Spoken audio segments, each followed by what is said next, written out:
네, 오늘 금요일이니까요. 글로벌 이슈들 전체적으로 정리해보고 앞으로의 우리의 변수들과 전망들까지도 함께 세워보도록 하겠습니다. 오늘도 하나대투증권 김두원 선임연구원 나와 있습니다. 어서 오십시오. 안녕하세요. 네, 안녕하세요. 아무래도 처음은 리스크나 또 유로존 재무장관 회의 얘기를 안 할 수가 없을 것 같습니다. 뭐 여기서 그리스 문제가 결판이 나는 건 아니지만 그래도 어느 정도 이제 뭐 분위기나 방향성이 대충 어느 정도 잡힐까라는 기대감도 있는 것 같은데 전체적으로 한번 설명을 해주시겠어요? 오늘 밤이죠. 유로존 재무장관 회담이 개최 예정입니다. 아마 주말에는 글로벌 증시가 약간 좀 불안할 수도 있다라는 생각인데요. 아시는 것처럼 최근 그리스 디폴트 사태, 즉 더 나아가서 그레시트의 불안감의 모든 1차 분수령이라고 할 수 있는 유로존 재무장관 회담입니다. 지금까지의 그 트로이카, 즉 채무당과 그리스 정부와의 서로 간의 관계를 보면 아쉽지만 오늘 밤이나 내일 이번 유로존 재무장관 회담에서 그리스 문제가 일단락되기에는 다소 좀 어폐가 있다. 즉 그럴 가능성은 좀 적다라고 할 수 있겠습니다. 네. 여전히 그리스 정부와 트로이카 간의 이견이 부각되고 있고 기본적으로 서로 간의 양보가 없기 때문에 치킨 게임 양상도 어느 정도 부각되고 있는데요.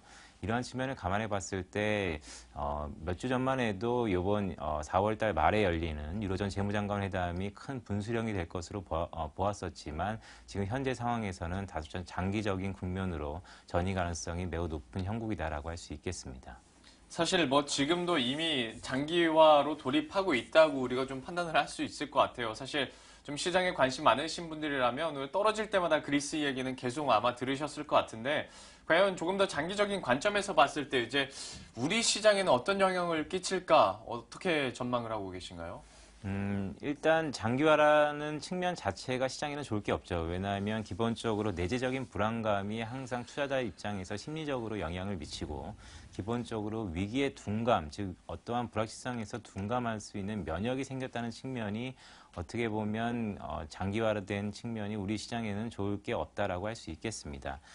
일례로 최근 코스닥 지수가 크게 조정을 받았었던 사례를 보더라도 기본적으로 지금의 지수의 수준이라든지 아니면 지금의 밸류에이션을 갖고 접근하기에는 투자자들도 많이 불안을 하시는 것 같아요. 왜냐하면 경기는 워낙 안 좋은데 기본적으로 유동성을 힘을 갖고 지수가 상승하는 이 측면에서 최근 이런 그리스와 같은 불확실성이 부각될 때마다 큰 조정이 났던 사례를 보면 지금의 시장의 불안감이 이를 반영하는 게 아닌가 이렇게 좀 판단을 하고 있고요.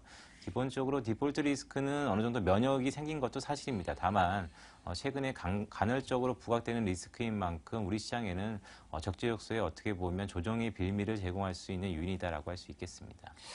사실 최근 시장이 유동성의 힘으로 올라가다 보니까 조금만 속을 들여다보면 사실 좋을 것들이 그렇게 많지는 않습니다. 뭐 실적은 그전보다 좋아지고 있다고는 하지만 대내적인 불안 요소가 많기 때문인데요. 어떻게 뭐 우리나라만 보더라도 1분기 GDP 이제 속보체크 발표가 됐는데 여전히 0%대 성장입니다. 이거 어떻게 보셨나요?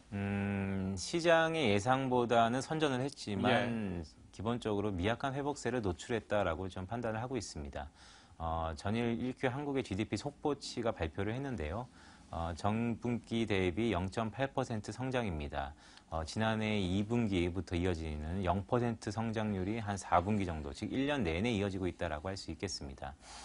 최근에 월말 지표들, 즉 산업 생산이라든지 아니면 소비자 심리지수, 수출입, 소비자 물가, 이 모든 월말 지표들이 워낙 부진했기 때문에 시장의 눈높이가 낮아졌던 건 사실입니다. 다만 이번 1Q GDP가 생각보다는 좋게 나왔지만 제가 볼 때는 여전히 미약한 부분이 보다 크게 의미를 둘 만하다라고 할 수 있겠습니다. 특히 저희가 좀 주목할 부분이 수출 부분이 보합, 즉 수출의 성장, 순수출의 기여도가 역성장을 했다는 측면인데요.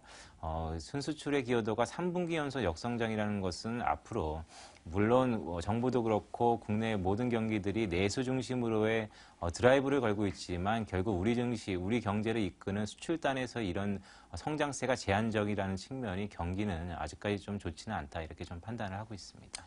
그리스 문제도 그렇고 국내 경기 부진 문제도 그렇고 역시 금융시장에도 분명히 좀 악영향을 줄 수밖에 없는 상황이고요. 전체적으로 환율 시장도 어제 많은 속보들이 올라왔었는데 좀 금융시장에서 직접적인 영향을 줄 만한 변수들 어떤 것들이 있을까요? 앞서 말씀드렸던 그리스 문제는 간헐적으로 조정의 빌미를 제공할 것 같습니다. 하지만 네. 제가 지난번에도 말씀드린 것처럼 최근에 좀 재밌죠. 그리스 디폴트에 관해서는 가능성을 높이면서도 유로존 붕괴에 관해서는 가능성을 낮추고 있습니다.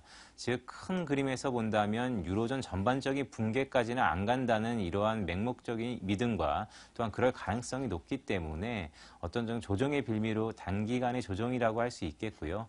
무엇보다 금융시장의 중요한 부분이 원달러 환율, N달러 환율, 즉 환율입니다. 앞서 말씀드린 것처럼 순수축 기여도가 여전히 부진한 가운데 가장 향후에도 즉 4월달, 5월달, 6월달인 2분기에도 그 엔원 환율이 최근 7년 만에 800원대로 목전에 두고 있는데요. 이렇듯 국내 수출의 그 단가적인 부담, 즉 가격적인 부담이 지속적으로 이어지고 있기 때문에 우리 수출주에 대해서 글쎄요, 최근의 실적에 대해서 어느 정도 기대감이 반영되고는 있지만 아직은 좀 불안한 게 아닌가 이런 개인적인 판단을 하고 있습니다. 예.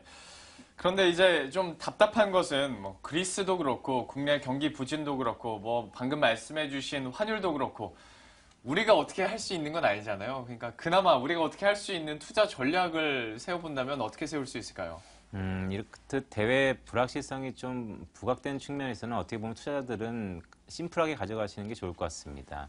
불안할수록 짧게 가시고요. 그 다음에 짧게 가되 집중적으로 한 종목을 가져가기보다는 여러 방면의 분산 투자가 좀 맞다고 생각을 하고 있습니다. 환율 측면을 감안해 보더라도 정부가 지속적으로 부양하고 있는 내수단에서의 그런 퍼포먼스를 가지고 가는 종목들의 우선순위를 두는 게 맞을 것 같고요. 이러한 측면에서 보면 아무래도 기존의 약간 트렌드이긴 하지만 헬스케어와 또한 필수 소비재의 매력도가 이런 대형 수출주보다는 보다 부각될 시점이 아닌가 이렇게 생각을 하고 있습니다. 역시 최근에 보면 좀 전문가들도 종목을 이렇게 소개해주면서 가격 전략을 펼칠 때 손절가가 평소보다 유독 짧게 잡는 경향을 많이 보이고 있습니다. 그만큼 좀 대외 불안 요인이 아직도 남아있기 때문에 우리가 방금 연구원님께서 말씀해주신 것처럼 좀 짧게 볼 필요가 있을 것 같고요. 보다 안전한 쪽으로 필수 소비자의 매력도가 또 높다고 투자 전략 함께 세워주셨습니다. 지금까지 하나대투증권의 김도현 선임연구원과 함께했습니다. 고맙습니다. 고맙습니다.